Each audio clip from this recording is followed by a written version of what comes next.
Hello everyone, welcome back to my channel. तो दोस्तों, स्वागत है आपका हमारे चैनल पर, जहां हम बातें करते हैं फैशन, ब्यूटी, लाइफस्टाइल, पूजा पाठ से जुड़े हुए ऑल इन टॉपिक पर। और मैं आपके साथ शेयर करती हूं अपनी लाइफ का एक्सपीरियंस। तो फ्रेंड्स, जय श्री कृष्णा, राधे राधे। कैसे हैं आप सब?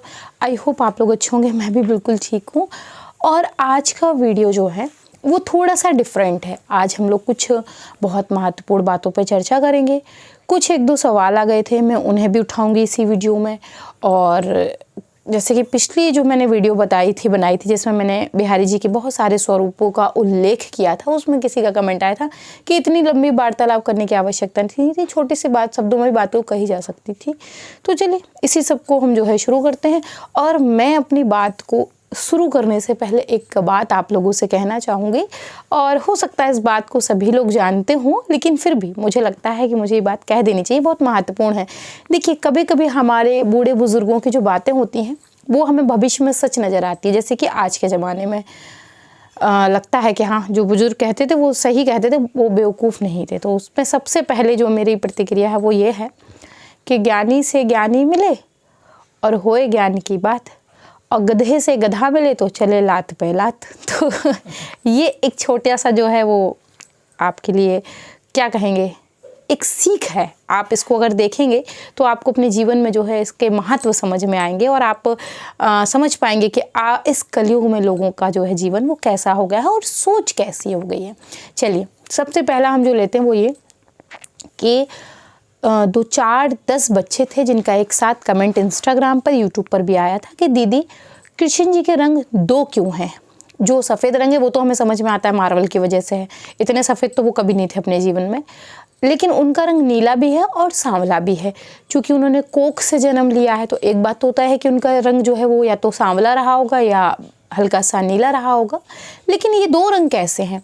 तो देखिए, वैसे तो इस पर बहुत सारे जो है उदाहरण दिए जा सकते हैं। और बड़ी चीज़ ये है कि हम जिनकी व्याख्या सुनने जा रहे हैं या जिनकी व्याख्या मैं करने जा रही हूँ, उनकी व्याख्या शब्दों में कर पाना बड़ा ही मुश्किल है। क्योंकि उनकी बहुत सारी लीलाएं हैं। ईश्वर ने इतने चमत्कार किए, इतनी लीलाएं दिखाई कि सबका वर्णन कर पाना बड़ा ही मुश्किल है। ठीक है, तो मैं एक एक करके करती हूँ। तो उनके रंग नीले होने के 2 कारण हैं। भाई, ये बात तो सीधी सी कि वो सांवले हैं। अक्सर हम लोग गाना सुनना करते थे कि यशोमती मैया से बोले नंद लाला, राधा क्यों गोरी और मैं क्यों काला। तो राधा जी जो मुस्कुरा के कहती थी कि आधी रात को पैदा हुए हो इसलिए सांवले हो, और राधा तो इसीलिए गोरी दिन में पैदा हुई थी। तो माँ यशोदा जैसे भी उन्हें समझाती। तो खैर, ये तो हो गई उनके बचपन की बात। और इसी को आधार मानते हुए मैं आपको ये कहूँगी कि हो सकता है जब वो पैदा हुए हों, जन्म हुआ हो, तो उनका रंग जो है वो सांवला रहा हो। सांवला रंग एक ऐसा रंग है जो कि ना बहुत काला होता है ना बहुत फेयर होता है, दोनों के बीच का रंग होता है। और ये बहुत अच्छा कलर लगता है। ये कलर मुझे बहुत पसंद है, क्योंकि जब मिला जुला कलर होता है तो वो हर व्यक्ति के बीच में अच्छा लगता है कि नहीं। काले के बीच में अच्छा लगता है, गोरे के बीच में अच्छा लगता है, और गोरा काला बहुत महत्वपूर्ण नहीं रखता, व्यक्ति का दिल साफ होना चाहिए। तो इसके 2 उदाहरण मैं आपको देती हूँ, आपको जो उचित लगे आप मान लीजिएगा। बकाए की तो बहुत सारी चीज़ें। सर्वप्रथम कहा जाता है कि जब वो कालिया जो नाग था वो वास करता था नदी में। किस नदी में? जमुना जी में। जमुना जी का पानी एक समय था जब इतना खारा था कि लोग वो पानी पी भी नहीं पाते थे, उसके विष के वजह से। कालियानाग बहुत ही जहरीला था, उसके वजह से पानी बहुत ख़राब हो चुका था और लोग उसका पानी पीते भी नहीं थे। जब कृष्ण भगवान ने अपनी बाल रूपी लीला दिखाई और उसको अपने बालपन में ही लतिया के भगाया, तो उन्होंने उसको भगाने के लिए उन्हें जमुना जी के अंदर जाना पड़ा। जब वो उसके साथ गए, उसको समझाया बुझाया, जो भी उनकी वार्तालाप हुई कालिया नाग से, उनकी पत्नियों ने कृष्ण जी को समझाया, कृष्ण जी ने जो है ठाकुर जी ने हमारे कालिया नाग को समझाया, फिर उसी की जो है वो सर पर बैठ के बाहर निकले। तो कहा जाता है कि उसके विष से उनका रंग जो है वो नीला पड़ गया।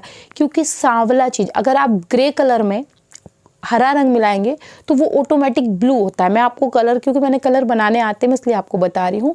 अगर आप ग्रे कलर में ब्लू मिला देंगे तो वो हल्का सा नीला टोन पे आ जाएगा। अगर ब्लैक में भी आप थोड़ा ब्लू मिला देंगे ना तो भी वो उसी टोन पे आ जाता है। और इसी तरीके से काले में अगर आप हरा मिला देंगे ना तो वो भी उसी रंग का हो जाता है। तो इसी वजह से कहा जाता है कि उनका रंग जो है वो काला हो गया। दूसरे उदाहरण में आपको दूँ, देखिए भगवान शिव जब उन्होंने विष पिया तो उनके कंठ का देखिए गला जो है वो एकदम नीला हो गया। तीसरा उदाहरण श्री कृष्ण जी के लिए ये कहा जाता है कि जब महाभारत का युद्ध हो चुका था, अंत में अश्वत्थामा ने जो अभिमन्यु है उनकी जो पत्नी थी, उनका नाम था, उनको नाम नहीं याद आ रहा, क्या नाम था उनका, आपको याद है? मुझे नाम याद नहीं आ रहा, मैं आपको उत्तरा जो थी उनके गर्भ में जो है अभिमन्यु का बच्चा था। तो अश्वत्थामा था, उसने गलती से क्या किया, गया तो वो पांडवों को मारने था, वो पांडवों को मार नहीं पाया, उसने गलती से द्रौपदी के 5 पुत्रों को जो है वो मार दिया। फिर क्या हुआ, जब उसे ये बात पता चली कि अरे पांडव तो मरे ही नहीं, तो वो क्रोध में आ गया और क्रोध में आके उसने एक बाण जो है वो उत्तरा के गर्भ पर चलाया, जिसे श्री कृष्ण जी ने रोक कर अपने ऊपर लिया। वो जहर से भरा हुआ तीर था, कहते हैं इस वजह से भी उनका रंग जो है वो ब्रह्मास्त्र था, उसके ताप से ब्रह्मास्त्र था। हाँ, बच्चे का रंग काला हो गया। हाँ, ब्रह्मास्त्र उसने चलाया था, उसके ताप से जो है वो रंग काला हो गया कृष्ण जी का, लेकिन बच्चे का। तो इससे भी उन्हें जो है वो कृष्ण जी ने बचाया था। तो इसको भी एक उदाहरण माना जाता है। तो बहुत सारे बकाए के तो उदाहरण हैं, ऐसे तो भगवान जी ने बहुत सारी लीलाएं की हैं, लेकिन जो मोटी मोटी सी 2 चीज़ें मैं जानती हूँ वो मैंने आपके साथ शेयर की। और आप देखिए जितने पौराणिक मंदिर हैं, वो चाहे मैंने जैसे कि आपसे कहा श्रीनाथ जी हो, चाहे वो रुक्मणी जी और ठाकुर जी का हो, चाहे वो रणछोड़ महाराज का हो राजा रणछोड़ दास का हो, चाहे जो हो वो बांके बिहारी जी हों, चाहे हमारे ठाकुर जी हों, इन सब के रंग अगर आप देखेंगे ना तो आपको काले ही मिलेंगे, सबके रंग इनके काले ही हैं। तो ये भी है, अब बकाए के तो ईश्वर की मर्जी है, उन्हें जैसा अपना रंग चाहिए था वैसा बना के आ गए। और बड़ी चीज़ क्या, एक लोगों का कमेंट और आया था कि दीदी श्री कृष्ण जी ने महाभारत क्यों करा दी। अब देखिए ये तो बड़ा अजीब सा सवाल हो गया, ये मैं कैसे बताऊं क्यों करा दी। देखिए आए तो वो प्रेम का संदेश देने थे, दिया भी उन्होंने। अगर लोग थोड़े से होते, आप इस कलयुग से ले लीजिए, कितने कैसे कैसे लोग भरे पड़े हैं, मतलब ऐसे ऐसे लोग भी मैंने देखे हैं कि उदाहरण के स्वरूप में ही देखिए, जैसे बच्चे अपनी क्लास में ग्रुप बना लेते हैं ना, क्योंकि वो छोटे बच्चे होते हैं तो 2-4 लड़कों का ग्रुप बना लेते हैं और वो ग्रुप उनका हो जाता है। उस ग्रुप में ना कोई आ सकता है और ना कोई उस ग्रुप में जा सकता है। ठीक इसी प्रकार से कुछ बड़े लोगों ने भी अपना ग्रुप बना लिया है ना, तो वो सोशल मीडिया पे भी अपना एक ग्रुप बना लिया है। जैसे देखिए कुछ लोग, मैं आपको उदाहरण से, जैसे कुछ लोग होंगे, मैंने इस चीज़ को महसूस किया इसलिए बता रही, उनके अपने यूट्यूब के ग्रुप होते हैं, जिस यूट्यूब चैनल को फॉलो करेंगे वो एक ग्रुप बना लेते हैं, फिर सामने वाले को जाके अरे आपने कॉपी कर ली, अरे आपने कॉपी कर ली, उनको समझ में कुछ नहीं आ रहा है। अगर आप उनकी इस बात से हंसेंगे तो आपको सुनेंगे तो आपको हंसी आ जाएगी, किस टाइप की बात करेंगे।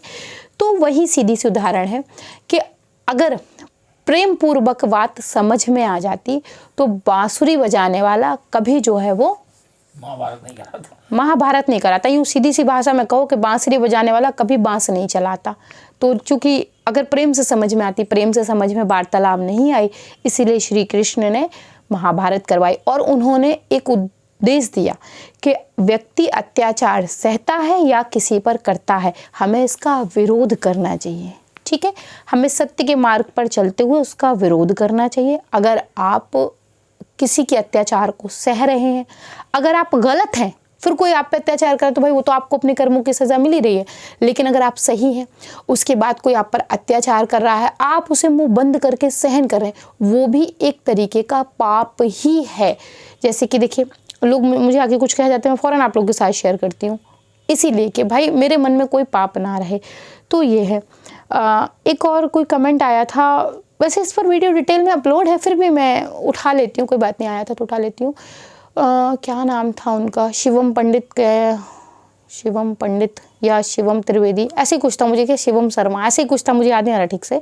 तो उनका कमेंट आया था इंस्टाग्राम पे कि दीदी ठाकुर जी के भोग के बारे में बताइए, भगवान जी को किस टाइप का भोग हम लगाते हैं, उन्हें हमें कौन सा भोग लगाना चाहिए, उन्हें हमें प्रिय भोग लगाना चाहिए या पारंपरिक भोग लगाना चाहिए। तो चलिए इस मामले को हम थोड़ा सा उठाते हैं और मैं इसे शॉर्ट में क्लियर करूंगी। वैसे इस पर डिटेल में एक वीडियो बनाई जा सकती है, कम से कम 10-20 मिनट की, लेकिन आवश्यकता नहीं है, क्योंकि देखिए अगर थोड़े से में काम चल जाता तो हमें वो समझ लेना चाहिए। भगवान जी को पारंपरिक भोग नहीं लगता है, भगवान जी को प्रिय भोग लगता है। पारंपरिक क्या है? हिंदुस्तान में हर थोड़ी थोड़ी दूरी पर परंपराएं बदलती रहती हैं, ठीक है। जैसे कि अब यहाँ से आप बिहार चलिए, बिहार की परंपरा दूसरी है। आप बनारस आ जाइए, बनारस की परंपरा दूसरी है। आप इलाहाबाद आ जाइए, जबकि 100 किलोमीटर का अंतर है, फिर परंपरा दूसरी है। लखनऊ आ जाइए तो यहाँ नवाबों का शहर है। यहाँ जो है, मैं भी जी करके बात करने लगी हूँ, अब तो सबसे पहले नहीं करती थी। तो इस तरीके के जो है वो हालात हैं। तो पारंपरिक नहीं लगता है। पारंपरिक ना लगने के 2 कारण। ईश्वर को आपकी परंपराओं से क्या लेना देना, उसे आपके कुल से क्या लेना देना। उसकी तो जो भक्ति करेगा वो उसका प्रिय है, जो उसके प्रति अपने मन में भाव रखेगा, कपट छल नहीं रखेगा, वो ईश्वर का जो है वो प्रिय है। अब भोग हम प्रिय क्यों लगाएंगे? भोग हम प्रिय इसलिए लगाते हैं क्योंकि हमें खुश नहीं होना है। पारंपरिक भोग बना के हमें खुश नहीं होना है, हमें ईश्वर को भोग अर्पित करके खुश होना है। तो हम क्या लगाएंगे? जिसमें ईश्वर खुश हो। जैसे कि लड्डू गोपाल हो गए, हमारे ठाकुर जी हो गए, इन्हें माखन और मिश्री का भोग बहुत प्रिय होता है। और सर्वप्रथम सुबह के भोग में आप कोशिश करें कि इन्हें माखन मिश्री का भोग ही लगाएं, साथ में फल वगैरह दे दें। उसके बाद आप जो खाना पीना बना रहे हैं, हलवा, पूड़ी, सब्जी, खीर, जो भी आप बना रहे हैं वो लगा सकते हैं। उसी प्रकार से रात में आप उन्हें दूध, दही, श्रीखंड, देखिए गुजरात साइड बहुत चलता है श्रीखंड, तो आप वो दे सकते हैं, मक्खन दे सकते हैं, क्योंकि उन्हें माखन बहुत प्रिय है, ठीक है। उसी हिसाब से हम आ जाते हैं विष्णु जी के पास। तो विष्णु जी को आंवले से बनी चीज़ें बहुत प्रिय हैं, अधिक प्रिय है। अगर आपने ध्यान दिया हो तो मैंने नववर्ष की वीडियो में भी आंवले का मुरब्बा जो मीठा वाला होता है उसका भोग लगाया था। वो मेरे घर में हमेशा आपको प्राप्त हो जाएगा, तो प्रसाद रूप में भगवान को उसे ज़रूर लगाती हूँ। तो आंवले का जैसे कि भोग लगता है, बहुत प्रिय है। उसी प्रकार से गणेश जी, उनको लड्डू बहुत प्रिय है। हनुमान जी, उनको भी लड्डू बहुत प्रिय है, बेसन के, मोतीचूर के, जो भी है। अब पारंपरिक भोग किसे लगता है? फिर पारंपरिक भोग लगता है आपके कुल देवी देवता। कुल देवी देवता और ईश्वर में अंतर होता है। हर कुल के एक देवी देवता होते ही हैं। वो हो सकता है किसी को जानकारी ना हो, जैसे कि बहुत सारे लोग हैं जिन्हें पता नहीं होता है कि उनके कुल के देवी देवता कौन हैं, क्या हैं, नहीं जानकारी होती है, तो वो अलग है। जैसे कि जो हमारे कुल के देवता हैं उनका भोग बड़ा डिफरेंट। अगर मैं आपको सुना दूँ तो आप कहेंगे दीदी छी कैसा भोग लगता है। हाँ, तो ऐसा ही लगता है। तो भाई लगता है। उनको जो है सवैया चढ़ती है, उसमें 1.25 किलो आटे से पूड़ी बना के लगाई जाती हैं। उनको अंडे का भोग लगता है, उनको दारू चढ़ती है। हाँ, तो वो कुलदेवी ऐसी ही है हमारी, पता नहीं भाई क्यों उनको भोग चढ़ता है ऐसा, लेकिन चला आ रहा है, वर्षों की जो है वो परंपरा है। तो हमारे यहाँ कुल देवता का पारंपरिक भोग वो है, तो वो तो भगवान जी को नहीं लगाया जा सकता। तो इस प्रकार से हमें भगवान जी को उनका प्रिय भोग देना है, कुल देवता को पारंपरिक भोग देना है, इष्ट देव को जो हम खाते हैं वही देना है, क्योंकि हमारे इष्ट देव हैं। हमारे पास जो कुछ भी है उन्हीं का दिया हुआ है। वैसे मैंने आपसे कहा कि इस पर डिटेल में एक लंबी वीडियो बन सकती है, लेकिन अभी मैंने आपको संक्षिप्त में समझा दिया। अगर आप इसमें विस्तार से जानना चाहते हैं तो मुझे कमेंट करिएगा, मैं आपको विस्तार में इसमें बता दूँ, क्योंकि वीडियो धीरे धीरे लंबी हो रही है। एक और कमेंट आया था, उनका कहना ये था, दीदी आप जो है कंठी नहीं पहनती, क्यों नहीं पहनती ये बताएं। और क्या प्याज, हाँ, तुलसी माला क्या कंठी होती है, मैं आपको विस्तार से बताती। और क्या प्याज लहसुन खाती हैं? तो चलिए इन दोनों पे हम डिटेल में बात करते हैं। देखिए, कंठी क्या होती है और कब पहनते हैं। तुलसी माला की कंठी पहन सकते हैं, रुद्राक्ष की कंठी पहन सकते हैं, चंदन की माला की कंठी पहन सकते हैं। कंठी वो होती है जिस माला को हम कंठ पे धारण करते हैं। वो माला ना इधर होती है ना इधर होती है, वो कंठ पर होती है, हमारे कंठ पर धारण होती है, इसीलिए उसे कंठी माला कहते हैं। कुछ लोग उसे कंठी कहते हैं, इस नाम से पुकारी जाती है। जब आप कंठी धारण कर लेते हैं, आपको बहुत सारे नियमों का पालन करना होता है। जब आप कहीं मृत्यु हुई है, अगर आप वहाँ जा रहे हैं तो आपको अपनी कंठी उतार के रखनी पड़ेगी। कोई जीवन हुआ है, आप वहाँ जा रहे हैं तो आपको अपनी कंठी उतारनी पड़ेगी। कंठी आप अशुद्ध जगह पर पहनकर नहीं जा सकते। कंठी पहनने के बाद कंठ के नीचे कोई भी ऐसी अशुद्ध चीज का प्रवेश नहीं किया जाता जो कि हमारे शास्त्रों के हिसाब से अशुद्ध है। कंठी पहनने के बाद हमारे मुख से अगर झूठ का एक शब्द भी निकल रहा है तो कंठी बेअर्थ है, हमें फिर कंठी नहीं पहननी चाहिए। अब रही बात कि दीदी जो प्याज लहसुन खाते हैं वो कंठी पहन सकते हैं, तो मैंने क्या कहा अभी कि जो शास्त्रों में लिखा अगर हम उसको मानते हैं तो ये चीज़ गलत है। चूँकि मैं गृहस्थ आश्रम में हूँ, मैं किसी की पत्नी हूँ, किसी की बहू हूँ, किसी की सास हूँ, किसी की दादी हूँ। अब आप लोग कहेंगे दीदी आप दादी भी हैं क्या? हाँ जी बिल्कुल दादी भी हूँ मैं हाँ जी बिल्कुल दादी हूँ और सास भी हूँ। तो इस तरीके से परिवार में रहती हूँ। मेरे घर लोगों का आना जाना है, रिश्तेदार आते हैं, रिश्तेदार जाते हैं, मैं भी उनके घर आते जाती हूँ और मैं और मेरे पति अक्सर यात्राओं पर जाते हैं। अब प्याज लहसुन की बात, जब मैं अपने घर के अंदर होती हूँ, मैं और मेरे पति हम दोनों अवॉइड करते हैं, जबकि मेरे हस्बैंड कहते हैं कि श्रेया तुम बिना प्याज लहसुन की सब्जी बनाती हो, इतनी टेस्टी बनती है कि नहीं, कि मज़ा आ जाता है। तो कुकिंग के मामले में हस्बैंड मेरी तारीफ़ करते हैं और भी लोग करते हैं, अपनी तारीफ़ खुद ही कर लेती हूँ थोड़ी सी, बहुत लोग मेरी कुकिंग की तारीफ़ करते हैं, अच्छा लगता है मुझे भी, तो सभी को अच्छा लगता है, मुझे क्या। तो मैं प्याज लहसुन तब नहीं खाती हूँ जब मैं घर में होती हूँ, अपने से कोशिश करती हूँ तामसिक चीज़ों से दूरी बनाऊँ। लेकिन चूँकि आप गृहस्थ आश्रम में हैं, आपको बहुत सारी चीज़ों की छूट है, आप बहुत सारे कार्य कर सकते हैं। अब भाई कोई ये कहे कि दीदी क्या आप ब्रह्मचर्य रहती हैं, तो ये कैसे संभव है? भाई मैं शादीशुदा महिला हूँ, मैं एक पारिवारिक जीवन में रह रही हूँ, तो ऐसे में कंठी अगर मैंने पहन ली, वो चाहे रुद्राक्ष की कंठी हो, जबकि मुझे रुद्राक्ष की कंठी प्रॉपर पहननी चाहिए। उसके दो कारण, एक तो मैंने गुरु दीक्षा ले रखी है भगवान शिव की, दूसरे कि वो मेरे इष्ट देव हैं, शिव शक्ति मेरे इष्ट देव हैं और शिव शक्ति इनके भी इष्ट देव हैं। तो आप जाने कि मैंने गले में कंठी इस वजह से नहीं पहनी, क्योंकि जब बाहर जाती हूँ रेस्टोरेंट वगैरह में, तो ऐसा कहीं नहीं होता कि बिना प्याज लहसुन का खाना आपको मिल जाए। फिर मुझे अच्छा नहीं लगता कि मैं किसी रिलेटिव के यहाँ जाऊँ तो वो मेरे लिए अलग से परेशान हो, प्याज लहसुन का खाना बनाए, तो इस वजह से मैंने कंठी नहीं पहनी है और ना ही मैं पहनती हूँ। अगर ईश्वर को मुझसे प्रसन्न होना होगा तो मेरे मन साफ होना चाहिए। मैं ईश्वर की प्रार्थना करती हूँ, आराधना करती हूँ, मन साफ होना चाहिए। बकाए कि अगर आप पाप कर रहे हैं, आप कंठी पहन लीजिए, कंठा पहन लीजिए, जनेऊ पहन लीजिए, कोई फर्क नहीं पड़ता। लेकिन अगर आपका मन साफ है, आपके भाव सच्चे, अगर आपके अंदर कपट नहीं है, झूठे भाव नहीं है, मानव जाति के प्रति संवेदना है, तो ईश्वर आपके इस प्रेम को ज़रूर से स्वीकार करते हैं। देखिए मैं हर चीज़ को भाव का पर्दा नहीं उड़ाती। अब पता चले दो चार कंठी पहन लूँ, फिर कहूँ अरे वो तो मेरे अंदर भाव है, ईश्वर तो भाव के भूखे, तो मैं ऐसा पर्दा नहीं उड़ाती ना। मुझे इस तरीके की चीज़ें हैं, वातावरण जो है वो पसंद है कि नहीं। अब गले में पता चले कंठी धारण है, अब फिर मैं कहूँ नहीं भैया ऐसा है कि वैसे तो मैं प्याज लहसुन नहीं छूती हूँ, भगवान जी को तो हमेशा सात्विक भोग लगाती हूँ, लेकिन जब मुझे आवश्यकता होती तो मैं प्याज लहसुन खा लेती हूँ। तो ऐसी स्थिति मेरी नहीं है। मैं बहुत क्लियर कट और बहुत साफ बात करती हूँ। जो लोग मुझसे बात करते हैं इंस्टाग्राम पे वो जानते हैं, और यहाँ तक कि तो आप लोग तो इतना जानने लगे कि अब आवाज़ से बता देते कि दीदी कब परेशान है कब खुश है, तो आप लोग तो आवाज़ से पहचानने लगे। तो आप लोग इन 1.5 सालों में इतना ज़रूर जान गए होंगे कि मैं ऐसी छल कपट फरेब की कोई बात नहीं करती हूँ। एक और कमेंट आया था, एक सब्सक्राइबर्स थे, उनका बहुत सारे सब्सक्राइबर्स का कमेंट था कि दीदी एक पीतल के लड्डू गोपाल है, उनका हाथ दिखाई दिया था। तो देखिए क्या है कि मैं यूट्यूब चैनल चलाती हूँ और जब तक कोई कंफर्ट में नहीं होता मैं कोई काम नहीं करती, और तमाशे करने की मेरी आदत है नहीं कि आप ये भी दे है, ये भी है, ये भी है, ऐसा कुछ नहीं है। वो लड्डू गोपाल हमारे पड़ोसी के हैं, त्यौहार पे मैं उन्हें अपने घर ले आती हूँ या वो छोड़ जाती हैं। जैसे क्या होता है ना, फेस्टिवल आया, उनको बहुत सारी व्यस्तताएं हो जाती हैं, तो धीरे से सुबह में जगा के मेरे पास छोड़ जाएंगी, दीदी आज आप रख लीजिए, आप इनकी सेवा करिएगा, मैं शाम को ले जाऊँगी। तो ऐसा होता है। तो वो अक्सर जब भी त्यौहार होगा ना तो वो हमारे घर में ही आपको नज़र आ जाएंगे, क्योंकि उस दिन उनके घर में काम बहुत बढ़ जाते हैं, जॉइंट फैमिली में रहती हैं वो लोग, तो फिर मैं उनकी सेवा कर देती हूँ। तो इनके साथ रहते हैं, दिन भर लूडो चौपर जो खेलना होता है अपना खेलते हैं, वो कह के अपना रात में चले जाते हैं, बगल में ही घर है तो वहाँ चले जाते हैं।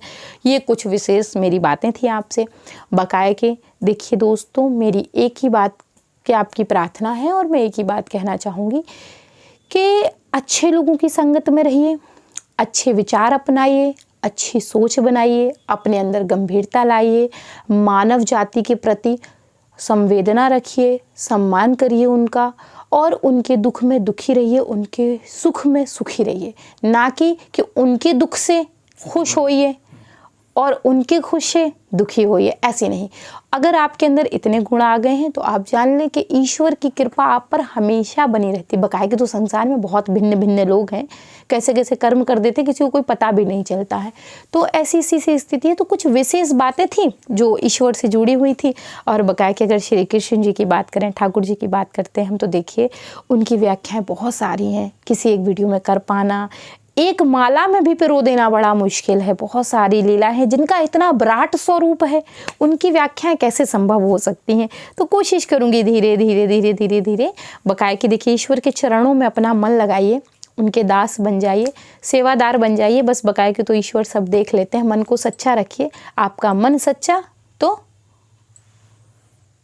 मन चंगा तो कटौती में गंगा। दूसरी चीज़ ये क्या होती है कि सबसे बड़ी चीज़ ये कि लोगों को खुद पता है कि वो कितने पाप और कितने पुण्य करते हैं। अगर ऐसा नहीं होता तो गंगा मैया खाली होती हैं। गंगा की भीड़ बता देती है कि लोगों के अंदर कितना डर है। सीधी सी बात है, किसी को डर है कि ऊपर वाला देख रहा है और किसी को विश्वास है कि ऊपर वाला देख रहा है। तो दोनों चीज़ें एक ही जैसी हैं, बस डर दोनों को कोई ना कोई चीज़ का है। किसी को डर है और किसी को विश्वास है। तो आप क्या चाहते हैं कि ईश्वर को आप डर के साथ याद करना चाहते हैं या विश्वास के साथ?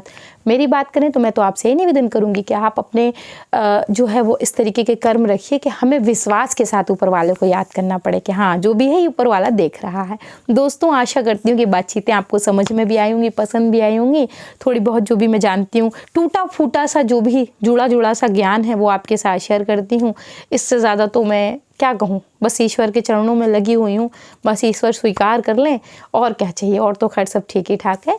तो आशा करती हूँ कि ये वीडियो आपके लिए बेहद उपयोगी रही होगी। अगर आपको पसंद आई तो लाइक ज़रूर करें, शेयर करें, सब्सक्राइब करें हमारे चैनल को। आप हमें इंस्टाग्राम पे ज्वाइन कर सकते हैं। मैं मिलती हूँ आपसे नए वीडियो के साथ। तब तक के लिए जय श्री कृष्णा, राधे राधे, हरे कृष्णा, बाय बाय दोस्तों।